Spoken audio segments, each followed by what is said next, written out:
তোমার কাছে যেতে গেলে যদি কাপড়তে সুগন্ধি ঢালতে হয়, যদি বন্ধুদের থেকে টাকা ধার করতে হয়, যদি অভিনয়ের চাদরে নিজেকে মুড়ে নিয়ে সংযত হতে হয়, তাহলে তুমি আমার প্রেমিকা নও।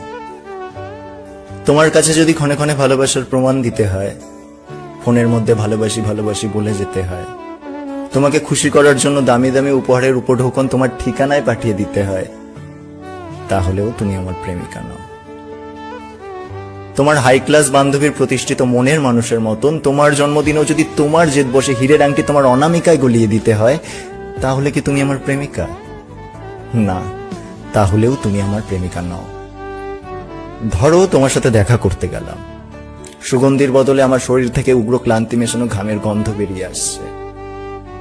তুমি কি নাকে আঙুল দেবে, নাকি আমার পাশে এসে বসে সেই গন্ধ নিজের শরীরেও মেখে নেবে? আমি জানি তুমি আমার পাশে এসে আদর বলবে, কাজের চাপটা একটু বেশি, তাই না? তোমার কথা শুনে আমি হেসে উঠব।